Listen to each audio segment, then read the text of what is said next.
your flooring needs. Located at 405 West Henderson Street in Cleveland, Texas, owner Brent Harris can help. Shower tile, tub surrounds, even backsplashes. Give them a call today at 817-641-9444. The Floor Store. They got you covered. Hey, Jill, congratulations on your son getting into the college of his dreams and with a full scholarship, too. Yes, we are so proud of him. You know, I have to be honest. I'm a bit worried about our daughter getting into college. It's so competitive out there, and I feel overwhelmed with where to start. I completely understand. Listen, I felt the same way, and then I met Dr. Gina of Education Prep Centers. She put a plan in place that helped our son stand out in the admissions process and that gave us a peace of mind for how to create a financial roadmap for his future. Wow, that's great. Sounds like I need to give her a call. Yes, she definitely helped our son find the perfect college, meet all his deadlines, and help us feel less anxious about the whole process. You need to reach out to her. Just check out educationprepcenters.com and set up a complimentary assessment with Dr. Gina. You'll be so glad you did. Education Prep Centers, college admissions made easy. When you're hungry for tender brisket or some delicious homemade cobbler, then look no further than Leech Brothers Barbecue, located at 1106 East Henderson, Cleveland, Texas. Leech Brothers has been family-owned and operated since 1950. Take it from me, Taco Joe Orwinski. Todd and his family have been filling my belly breakfast, lunch, and dinner for a long time.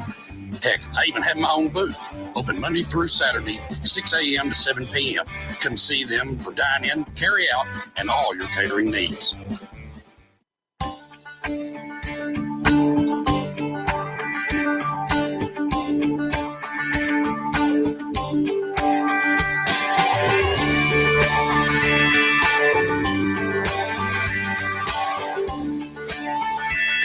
That looks fatter.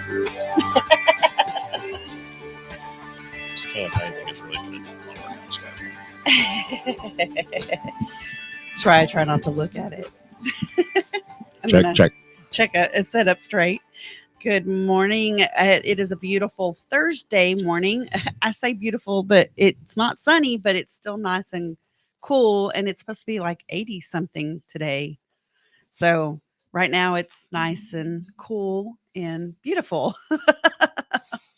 And it's Thursday, so it's even closer to the weekend.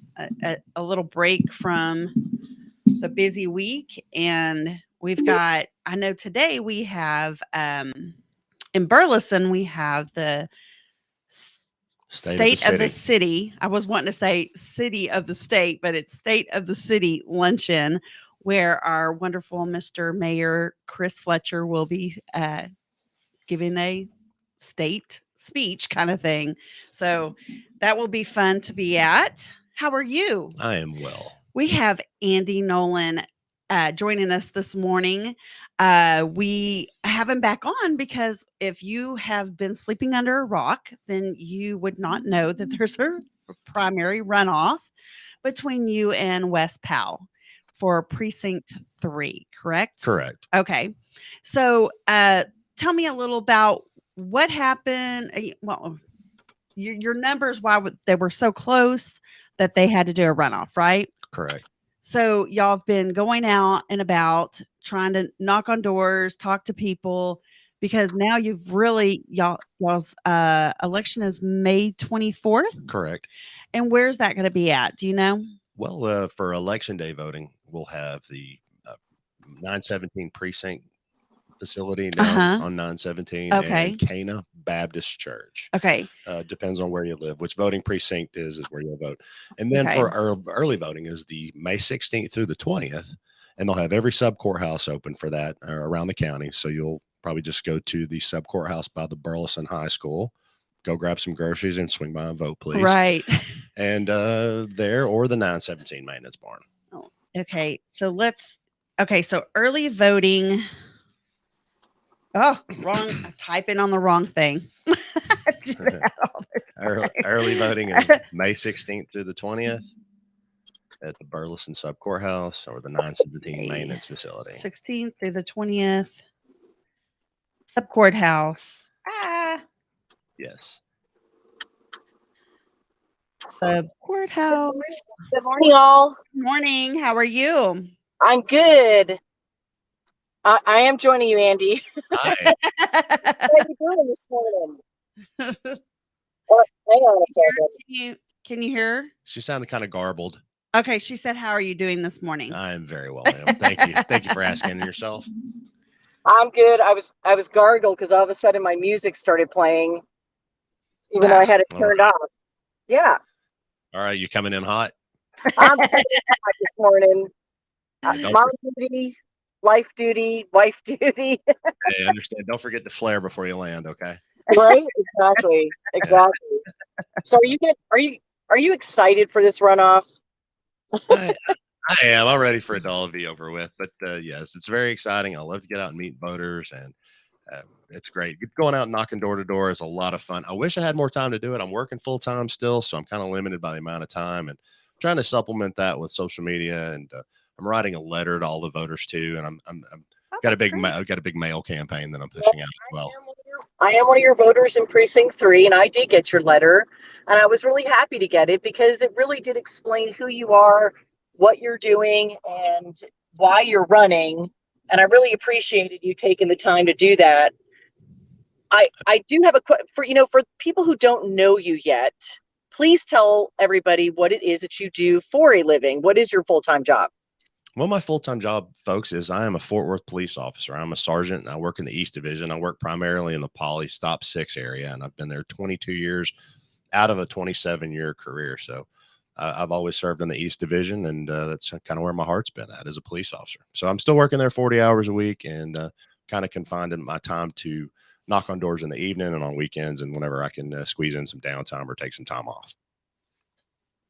Well, first of all, thank you for your service. Being a police officer it's not an easy duty. Has its challenges. I'm sure it has its rewards. But on top of that, you also hold your jurisprudence, correct? I do. And for people who don't know what jurisprudence is, please explain to them what that is. Well, I'm actually a practicing attorney as well. I obtained my law license about 10 years ago. I decided to go back to school for professional development and to kind of be a role model for my children. At 30 years old, I went back. I'd gotten my undergraduate degree from Tarrant County College and Dallas Baptist, and did it all at night, and then decided I wanted to set my aspirations a little bit higher. And I had a real estate background. I had an aviation background. I thought, you know what, I'm going to go take the LSAT and just see how I do. And I got into law school, and I went to Texas Wesleyan School of Law, now Texas A&M School of Law. And I did that for another 4.5 years and passed the bar. And now I have a license to practice law. So I kind of serve double duty. I'm a police officer, and I also help people with their legal issues. Do you have a specific area of law that you practice in or prefer to practice in? Well, when I got out of law school, my wife was giving me a lot of pressure about paying off some of my law school debt. So I did a lot of family law when I got out, and I did a lot of divorces. And I thought, you know what, this is not for me. It's a necessary evil. You've got to have attorneys, and you love them, you hate them, but you got to have them. And that's one thing. But I really, really didn't enjoy practicing that kind of law. But I've done a bunch. Wills, guardianship issues, estate matters, property issues. Again, I had a real estate background. I was a realtor for a few years also, so I was very familiar with a lot of the real estate stuff. So I helped with a lot of issues with that. Aviation issues, Part 91, Part 61 stuff. Those are the laws as they apply to general aviation pilots, some of that stuff as well. So how do you feel that having your law license is an asset to the position you're running for? Well, it helps you understand the moving parts. Okay. So as a police officer, we write arrest and search warrants, and we take those to a judge or a magistrate, and we say, hey, Your Honor, here, I need to get in to search this person's house, or I need to arrest this person. They've committed this crime, or they're suspected of committing this crime. So you describe these people or these places, or these things with sufficient particularity to describe exactly what it is that you're going after. So as a magistrate, you need to know the law, and you need to understand what the requirements are so that you don't violate somebody's due process. So you don't violate their civil rights. And that's where it all comes together. It ties it ties everything together. It puts the pieces of the puzzle together so that you understand and appreciate, what the law enforcement side is, what the rights of the individual are. And so that everything is fair and it's neutral and you're detached and you're just trying to protect the people and also be mindful and cognizant of the rights of the others too. Well, talking about law, kind of want to just stay on this topic here for a minute, because I think it's really important I want you to explain to people what the responsibilities are of the position that you're running to be elected to. Okay. Well, the justice of the peace, everybody thinks, okay, this is like Mayberry. This position is not like it was back in the 50s and the 60s and the 70s. They hear small claims court cases up to amounts in controversy of $20,000 now. It used to be $5,000. The legislature has changed that a couple of times and they've raised it twice. And I do understand, I don't want to interrupt you, but I do understand that they're about to kick that up to 45,000. I would not surprise me at all. I guess just whatever the legislature decides to do that they're going to do. So yes, we're hearing a lot. Basically the burden on the higher courts is such that they need to do things to alleviate that. So it doesn't surprise me at all. And I'm sure it's going to happen. It's only a matter of when. So they're here amounts of controversy up to $20,000 for small claims court. They hear truancy cases. They hear debt claims. They hear material and workmanship, liens. They hear forcible entry and detainers or evictions. All the Class C misdemeanors for the county. So the tickets, from whether it be from the highway patrol or the sheriff's office or the constable's office or game wardens, etc. These are where you go take care of those tickets. The judge presides over that justice court. You have arraignments for the county for the prisoners that get booked in for the county jail. So they also set bonds for all the prisoners that are coming into the county for whatever they are, protective orders. So these are some very technical issues that have to come before the court. And conversely, they just, have a lot of legalities that go with it. So, yeah, it does make sense. But, because I'm married to an attorney, so call me biased, but I feel that these positions, a justice of the peace, is better served by an attorney. And it's because of your experience and because of your education of law and your experience with law. So, if I do sound a little biased towards you, maybe I am, I guess. But it's because you do have that type of experience that is needed for these types of positions. And also, abiding by law is really important too for an elected official. So for running for office, you're required to do certain things while you're being elected. Can you talk about some of those requirements that you've had to do? As far as running for office, it's like dice. There's so many different sides to it. There's so many facets to it, and you're responsible for every one of them. Of course, we're out meeting voters, and we're running a campaign and an ethical campaign. We have money that comes in and money that goes out. Every dollar that you spend in your campaign has to be documented. It's money that comes in, money that goes out, and the state and the ethics commission, they get to know exactly where your sources of income are.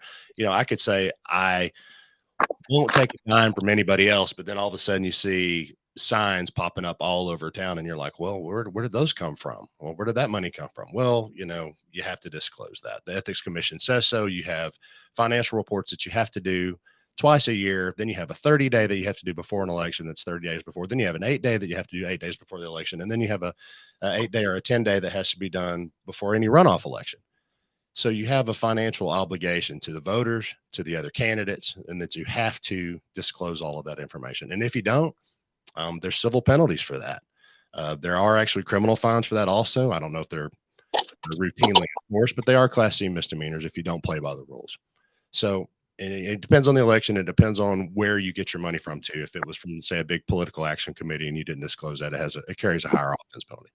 So that's as far as the financial obligations go. And I'm the only candidate in this race that has followed the law with regards to the Texas Ethics Commission and campaign finance.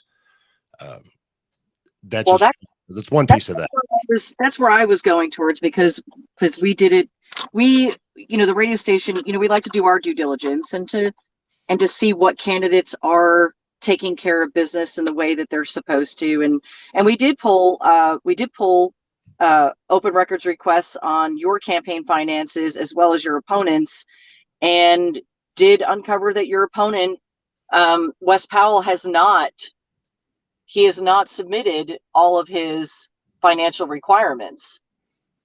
So I guess my question to that is, or a thought process for people who are listening is, how can we elect someone into a position who isn't following the laws themselves? And what precedence does that set for how they may perform in office? If they're willing to not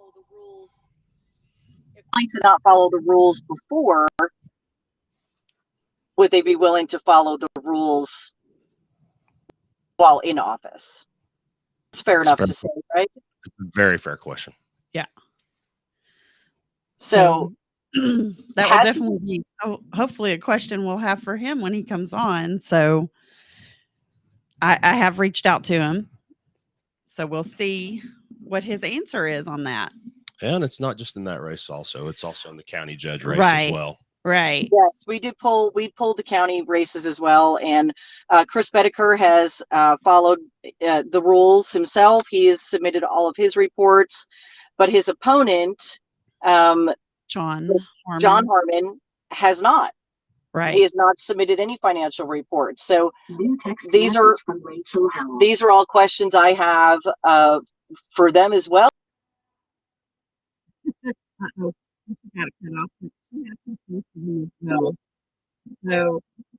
So what do we have?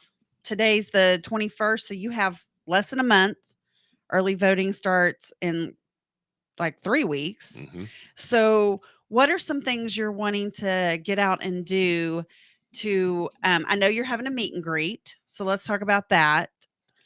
It is this Saturday. Correct. And I'm sorry, we're not going to be able to make it because we're going to be in right. Richardson for the pageant ladies. But there's a meet and greet, and help me out. It's at Old Town Brewery. Correct. Do you remember the time? 4 o'clock. 4 o'clock. So Old Town Brewery, I'm going to assume it's upstairs. Correct. Upstairs, 4 o'clock, Old Town Brewery. This is where you can also meet Chris Bedeker, right? And so if you have any questions for Andy, maybe you've met him already once, but now there's this runoff and you have a few more questions and you would like to get with him. Man, he's very approachable. I've never had a feeling anytime you and I have ran into each other in many different places, like I could not approach you. Right. So you're very approachable. You have a great source of wealth. And so, yes, if you still have questions, come up to the meet and greet. That's what I want. I want everybody to know that about me. Mm-hmm. I know I'm a big guy. I'm 6'8", but I'm a you might look intimidating, but you're not. I am a teddy bear, and I love people, and I want to get out and people. And I regret not being able to knock on every person's door in the county. I am still working full time. I promise you, I'm trying to bridge the gap. My phone number is 817-991-6876. If you want to call me, I'll come by. We'll have a cup of coffee or whatever. I'll get that on there too. Yeah, so. Thank you. I've put on your Facebook page, election page, and I've also shared all of the early voting to the day of voting information, websites, things like that. What do you think, in your eyes, what do you think makes you stand out different than Wes? Well, I believe that I have a broader base of knowledge.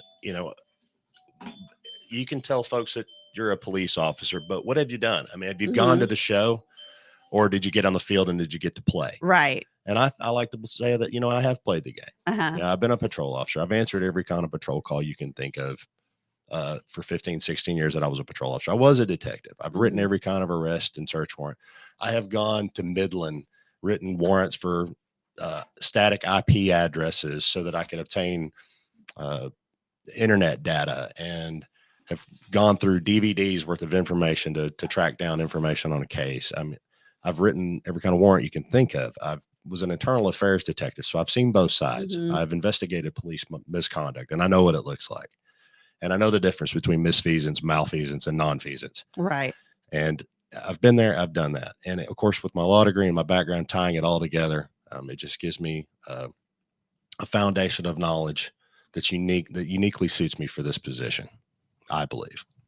And I'm a good old boy from Johnson County. I've lived here for 25 years.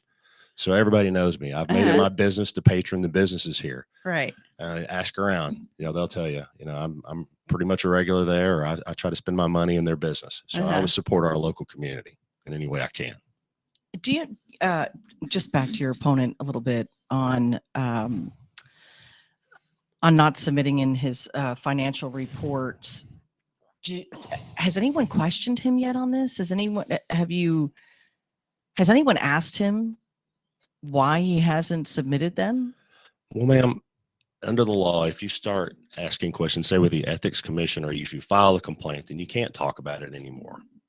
So I know that it exists. I know that there's a problem there, but if anybody's filed a complaint on him, I'm not aware of it personally. I do know that somebody has. That's the first I've heard of it. Yes, I did speak with someone last week who actually informed me that they did indeed file a complaint. Okay. And fair enough. I mean, we have these rules in place for a reason. Elections at every level have to have the checks and balances. I appreciate that you've followed those rules. I can't imagine you not, considering that you're a man of the law. Well, I try in multiple levels. So well, I can say that the runoff came down to 6 votes. If I had gotten 6 more votes, if people had gotten off their duff, voter apathy is my biggest enemy. Yes. So if people had gone off their duff and gone down and voted, friends of mine, I'm not talking about just everybody who was kind of on the fence. I'm talking about my personal friends, and you know who you are. Yes. You know who you are. Right. Get your butts out and vote. If you'd gone out and voted, no, I wouldn't be in this position in the runoff, which is fine. I'm Right. just kidding. Everything happens for a reason. God has a plan. First, I believe that. So, having said that, 6 votes is where I need it. That was where I fell short without having to have a runoff. So, it is what it is. Thank you so much. I appreciate everybody for coming out, and please continue to support me. And now we've got to push that even further. Everybody has to remind a friend and bring a friend with you to the polls. Voting early is your best bet. Get out there and early vote, get it done with. And that way you can come out and just hang out at the polls on election day for you and cheer you on and celebrate with you. Get the early voting done. Bring friends with you. Bring your 18-year-old registered to vote children to vote for Andy as well. And I'm just going to say that I am voting for Andy. I say it not as the owner of a radio station, not as the person sitting in this chair, other than me personally, because I live in Precinct 3, and this race directly affects me and my family. And I prefer to have someone in there who truly does understand law. I think it's very difficult. It's very challenging to imagine.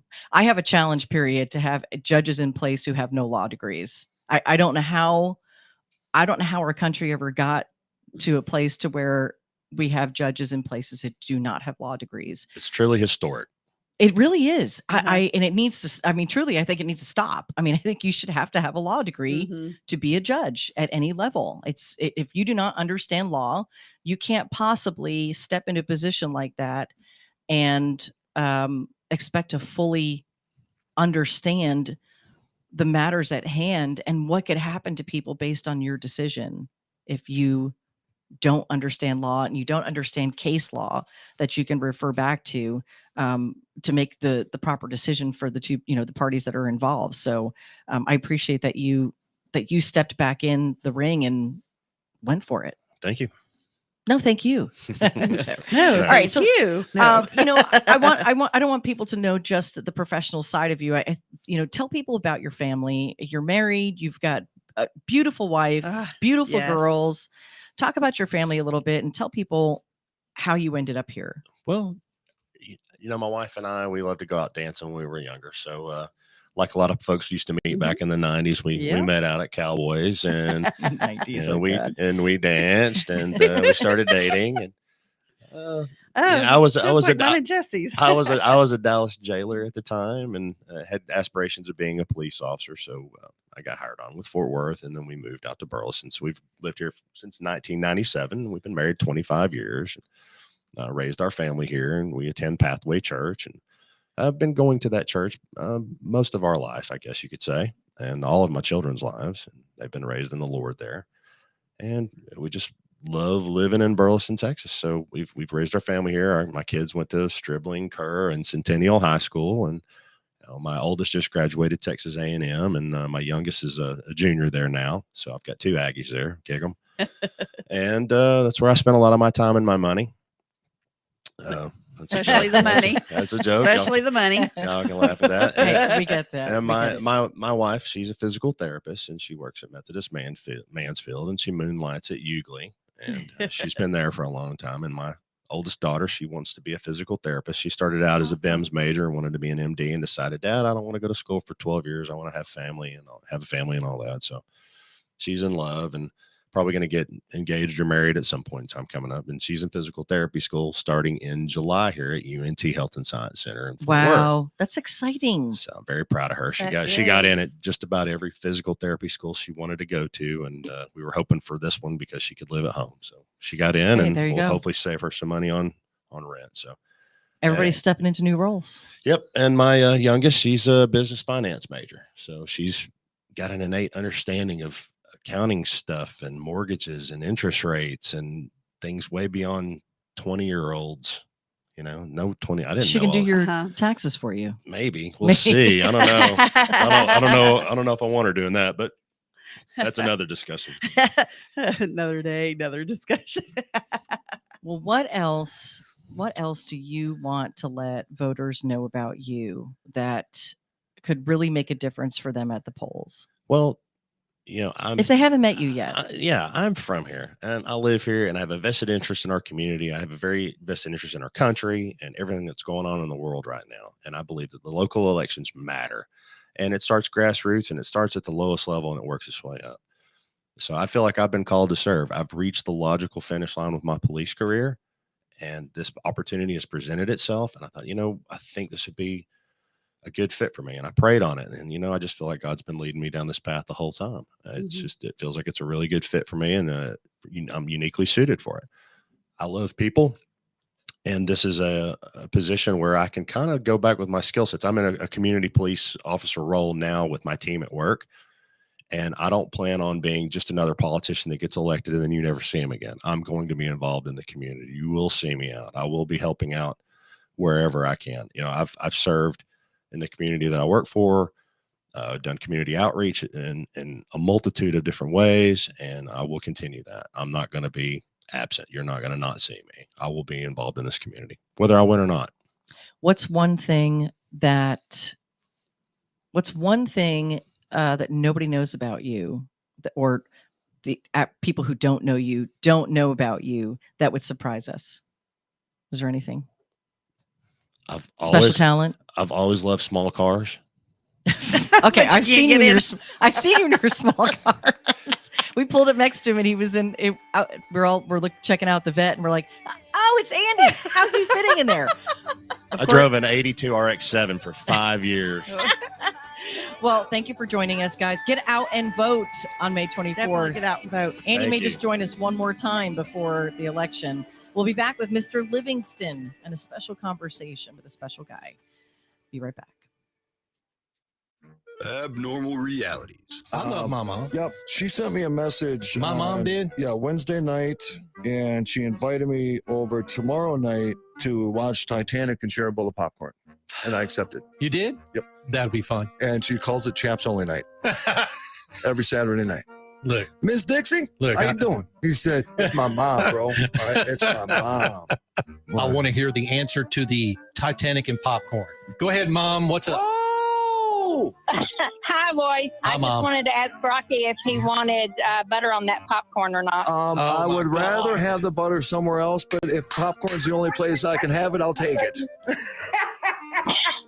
Jeez, hey, dude. Nobody says I can't roll around in it for a little bit. All right, Mom. That is my girl. I love you, Mom. Dixie. Abnormal realities. My mom, love you. Dixie. I love you too. With Ron and Rocky. Weekdays, 4 p.m. and 10 p.m. on JoCo Community Radio. Holy crap. Hey, there's something you forgot to do. It sure is hot. Are you sweating like a dog? Wait, what? Dogs don't sweat? Oh no, you forgot to get your window tinted. Whether it's the kitchen window that sits in the sun for the hottest part of the day, or you just got new wheels, call Sharp Window Tinting in Burleson. 817-615-9379, or look them up on the web, sharpwindowtint.com.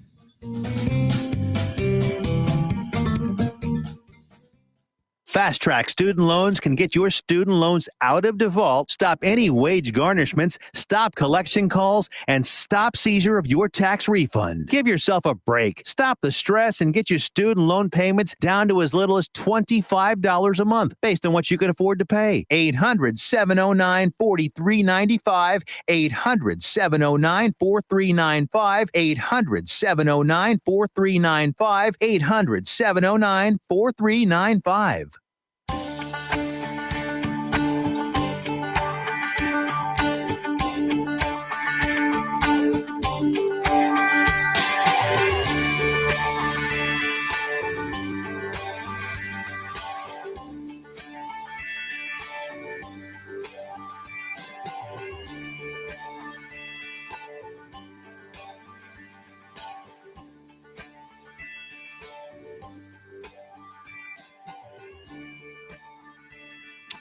And welcome back to the second half of JoCo Community Radio. We are proud to be the voice of Johnson County, Texas, and we are live 365 on the TuneIn Radio Network. To listen or watch, simply go to the tuneinjoco.com to choose where and how.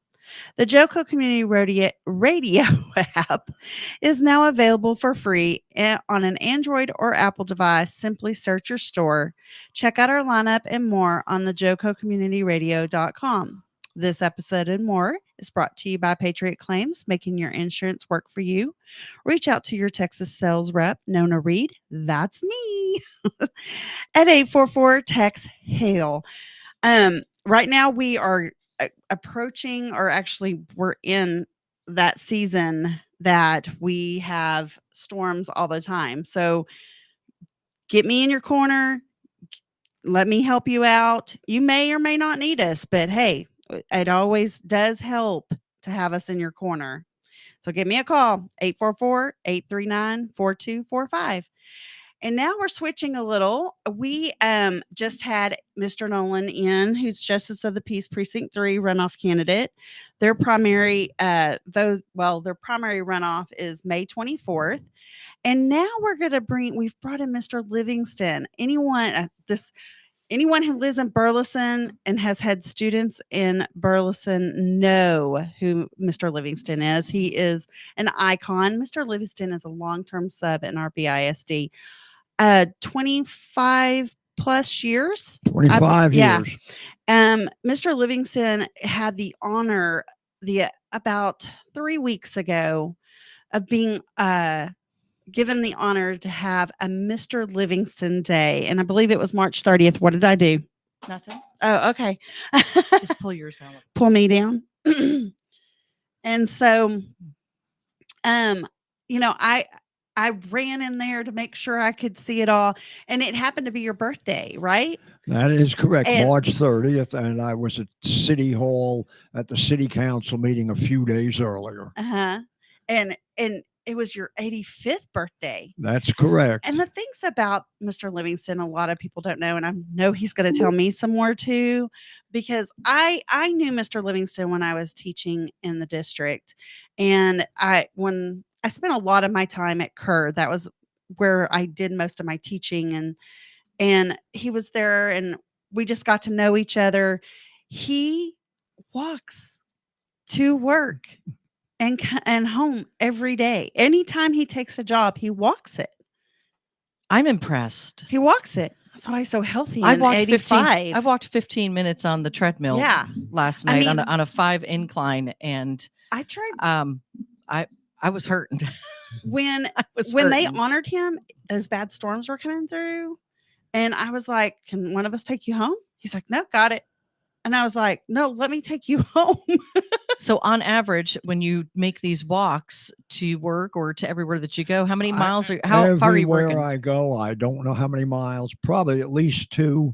But that got started years ago when I was a Fort Worth letter carrier for 34 years. and I walked about 6 miles a day, and I got in a walking mode, and I just kept it up. That's good for And you. I used to ride to work for about the first year, and then I'd walk when I got home. And then I told my wife, I said, well, why am I doing this? Why don't I just walk to work and get my exercise the easy way? And carry the bag and do what I remember when I was a kid. All of the postmen were carrying the bags with the mail. Still.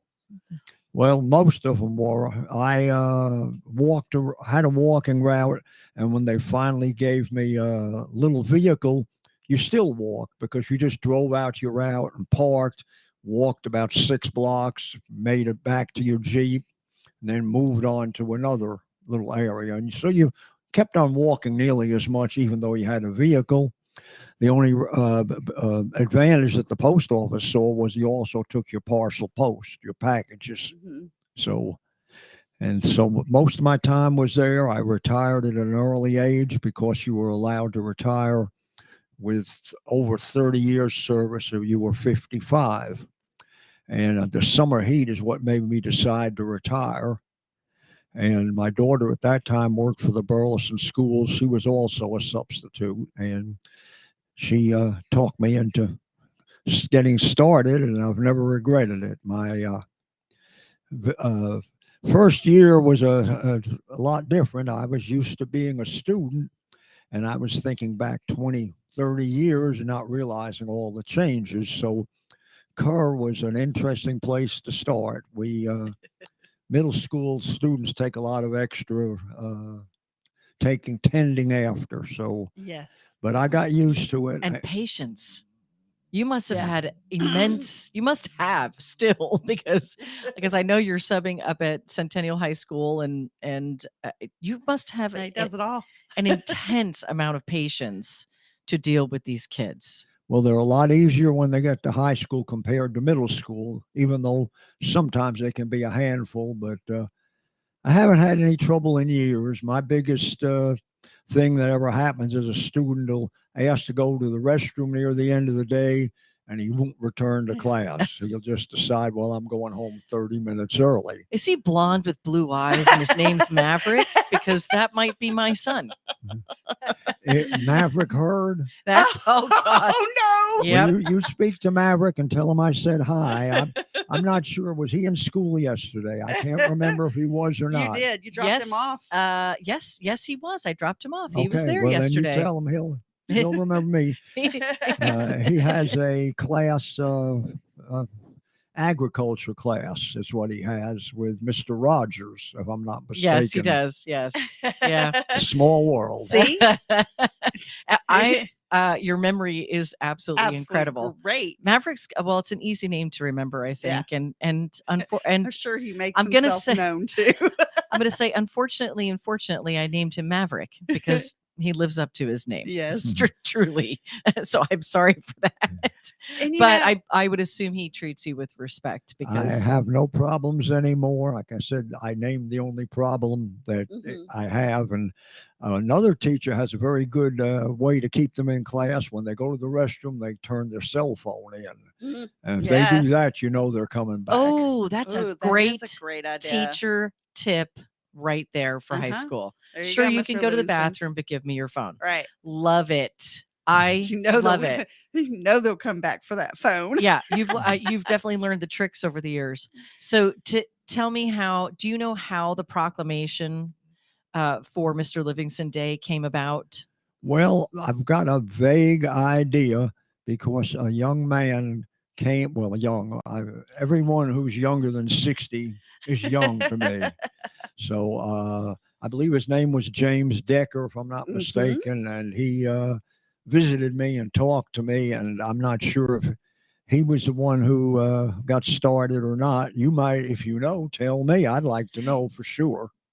Well, I mean, we were going to have him on, but he's out of town, and I do know that he was the one that did nominate you for Mr. Livingston Day for the proclamation. And so, I'm sure he's one of your students that you've had long term, and I'm telling you, you were an icon. Kid, I know you don't have Facebook, but students that are now 20 and 30 years old will be driving down the road and see you, and they'll snap a picture and go, Mr.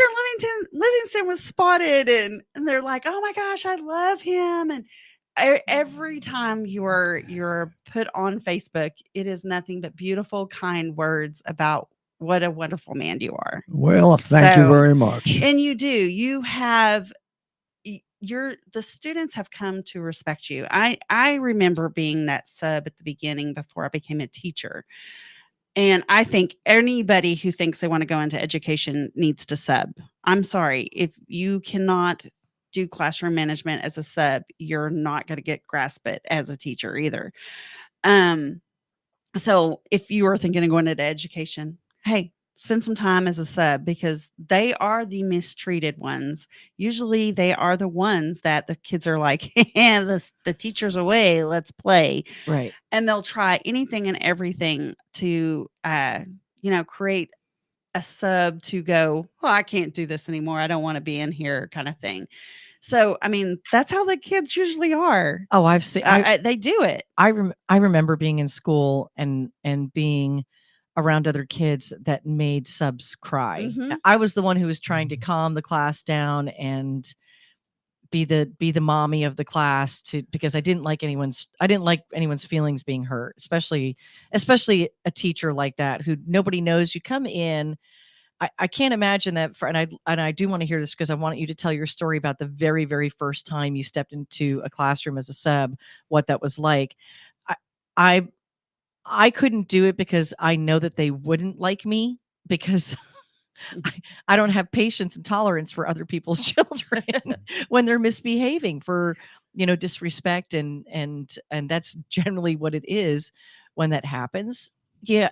I think that comes with grace too. And remembering that, yes, they are kids. And when mom's away, the kids will play. Right. So what was it like for you? Do you remember that very first day that you subbed? I definitely do, because I didn't know anything about being a teacher. Only thing I could remember is when I went to schools, and I thought, well, it's not going to be hard because everyone respects teachers. Well, they called me up at home, and I hadn't worked yet, and they asked me. They were short, evidently, and I believe they called it Kerr Intermediate School at that time, 5th and 6th grade. I sure did. And I believe Mr. Utley was the principal at that time. Was. And they put me in ISS, and it was in a portable building, and I didn't know what ISS stood for. Well, I found out it was disciplinary. Yes. And I was very lucky that there were just 3 young boys in there. And I walked in, and I didn't say a word because other than hello. And they sat there just as quiet as could be. I think they were scared of me. I don't know why, but they weren't used to me. They'd never seen me. And it went pretty well. In fact, I believe I came back the next day for a second go at it. And that was my breaking in experience. And my hardest days are in middle school. And eventually I got used to how to act in a middle school. But at the beginning, I know they took advantage of me a lot of times. And so I always had a story to tell when I got home to my wife, and you stay on your toes. You're never bored in middle school. In high school, it's a different story. You can sit there, and most of the time, the biggest question the children have, can I go to the bathroom, Mr. Livingston? That's it. And we don't teach quite like we used to teach, because now everyone has a Chromebook. There are assignments on the computer, and usually they're able to handle it. Now, I'm probably going to go back to Kerr Middle School. I hadn't been there in about 2 years. Oh. But I've got a great grandson starting this September, and he wants me to be there because I've been working mostly at Centennial and Burleson High School. And I was up at Kerr around Christmas, and I did one day up there, and I enjoyed it. It was girls' PE, and the girls I usually do not have difficulty with. Right. And they want to play basketball, and as long as they doing that, they're going to just pretty much stay out of trouble. Be occupied, Yes. be in motion in a positive way. That's a good thing. Well, when you do head back to Kerr, if you meet Maximus Hurd, he's my youngest. So he's my still youngest, another one. and yeah, and Totally different kid, and though. my oldest Mackenzie graduated last year from Centennial. Okay. So, but I'm done. So we'll see if you get Maximus. He's a good kid. Yeah. He'll have some interesting conversations with you. Yeah, he would. he really would. Well, I'm not going to make any promises to my great grandson. I told if I get there once or twice, and it just like sometimes it could be like a zoo, and it seems like in middle school you've got a couple of students always like to act out, and if you get 2 or 3 of them in one class, it can really lead to more trouble. Right. And if it's just one, it's no problem. If you get more than one clown, absolutely, it becomes a circus. There's no doubt about it. It definitely is harder so for you, middle school. So your great grandson's about to head into Kerr. So have you subbed when your grandchild? I subbed for my grandchildren, and that's yes. I've been subbing quite a while. I think I can't remember now but my oldest granddaughter is 31 or 32, so it's been a while. She went to a private school, and then she went to Hughes Middle School, from what I can remember. I remember she changed schools because her parents moved a few times. So, what's your greatest? Do you have like one absolutely great memory from being from being a sub? Is there something that stands out in your memory that you just makes your heart warm? Well, it's all happened here in the last few months, because this is a lot of recognition that I'm getting from a lot of different people. But I knew that the students were taking my pictures, because a lot of times, "Hi, Mr. Livingston, look over here." And then someone in the car would snap my picture. And my great-grandson was telling me, "Grandpa, I see you on Facebook all the time. Everyone knows you." And I said, "Well, I don't think everyone knows me." Well, after the last 3 weeks, probably they do, because I've got more recognition in the last 3 weeks than I've gotten in my whole lifetime. But and I've enjoyed teaching. It was I was very lucky to get into it. I didn't think I'd last 5 years, and when I started, that was my goal. If I can just make 5 years, well, I decided to stay after 5 years. I've enjoyed it, never regretted it. The teachers that I work with are great, and I'd say all the students are great, because some of the ones that are difficult in middle school would come to me in high school, and they'd apologize for their poor behavior. And say, "How did you put up with me, Mr. Livingston?" And I said, "Well, I'm partially deaf. I probably didn't hear you all the time." Hey, that helps.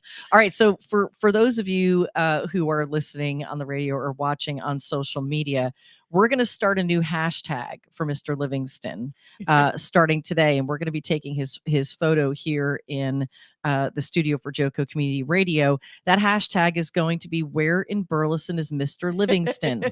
So if you've taken a picture of Mr. Livingston and you have already posted it, please go edit your photo and add that hashtag "Where in Burleson is Mr. Livingston?" I don't know if you guys remember where in the world is where in the world is Wally? Waldo. Waldo. And then for quite a while, the Today Show did where in the world is I can't remember his name because he's no longer on the show. So where in the world is where's Waldo? That whole thing's taken. So now we're gonna have hashtag "Where in Burleson is Mr. Livingston?" And we're gonna start that with our photo of him here at JoCo Community Radio today, because I think it would be great when. So here's what a hashtag does. Do you know what a hashtag does? I do. Okay, so we're gonna be able to track you all over Facebook, where every time somebody does that and they post it with that, we're going to get to see all these lovely pictures of you, where you are and who you're with. And we encourage you that if you get a chance to see Mr. Livingston, to not just take a photo of him, but take a photo with him. Because those are memories that last a lifetime. And you've created memories that are lasting lifetimes for all of these students. And I hope that that's been your takeaway from all this. I hope that you feel that you've left a lasting memory with all of these students who appreciate you and who have respected you, and also those who probably teased you as a sub in the very beginning and took advantage of you, right? Like most subs are. That it, no matter what, you've created a soft spot for these kids, and you may have been the only one that's done that for them. Like you said, teaching today is completely different than teaching, 10 years ago. And I'll just start with 10 years ago because we weren't doing Chromebooks then. And I wish we were back in that stage of truly teaching.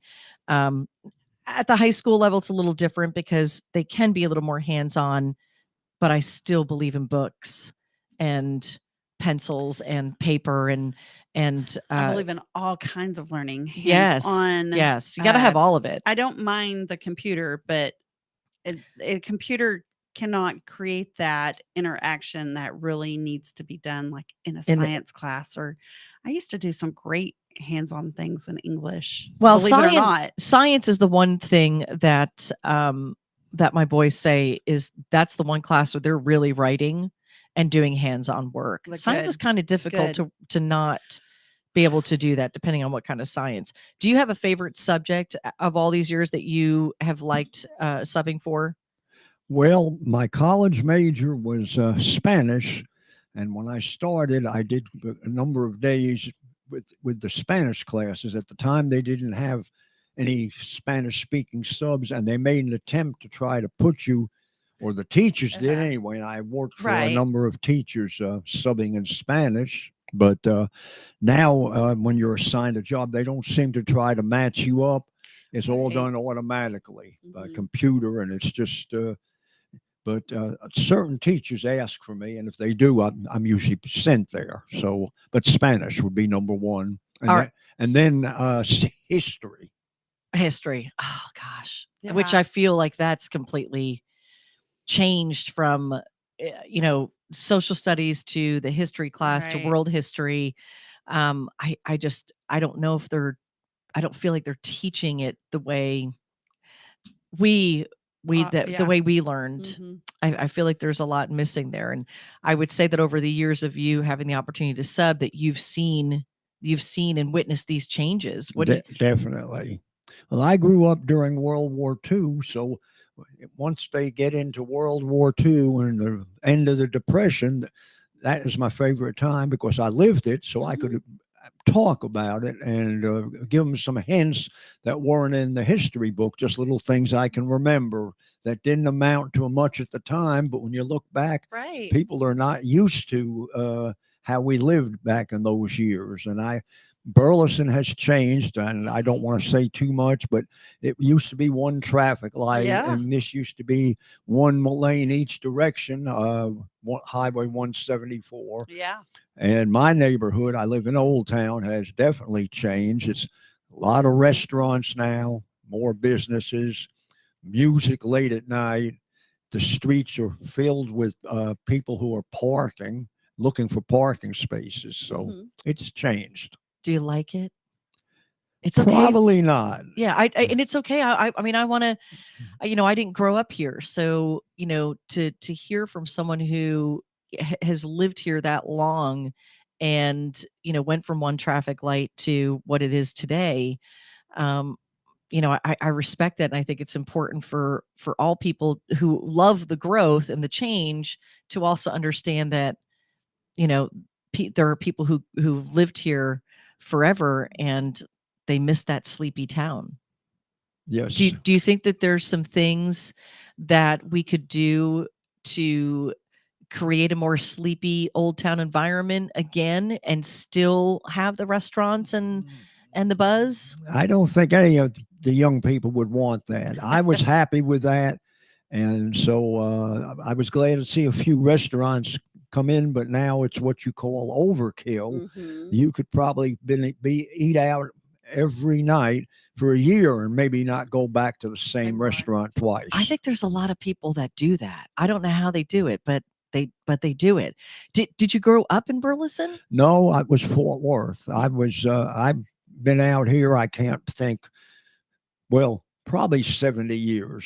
So, oh no, a little bit older, but my dad never wanted to rent a house. And he never wanted to own one. I don't know.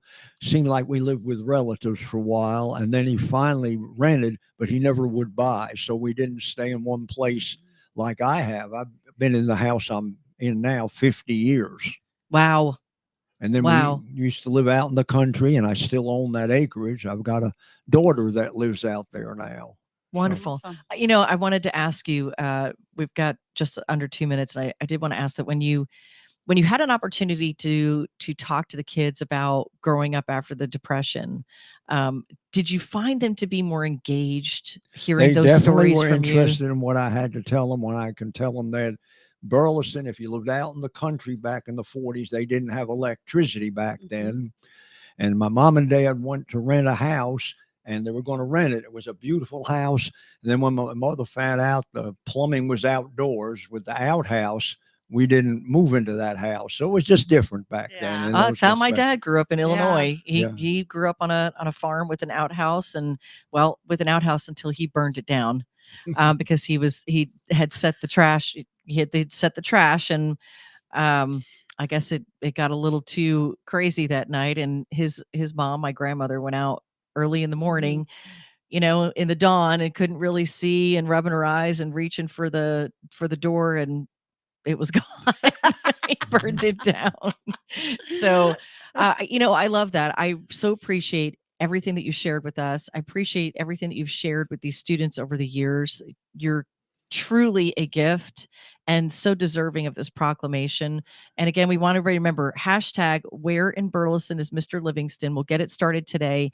Thank you for joining us today. I hope that you will come back and join us again, because I want to hear more stories. I want to hear more stories, and more about your roots. I think that more people need to know more about your roots. There's a lot to learn from the people who have been here way longer than we have. So we appreciate you. God bless. Thank you. I've enjoyed being here, and I look forward to coming back. I've got a lot of time off in the summertime. Wonderful. You guys have an amazing day. God bless. We'll see you back here on Tuesday. Well, that was very From Burleson to Venus and Grandview to Godley, this is the voice of Johnson County, JoCo Community Radio. Let's be honest.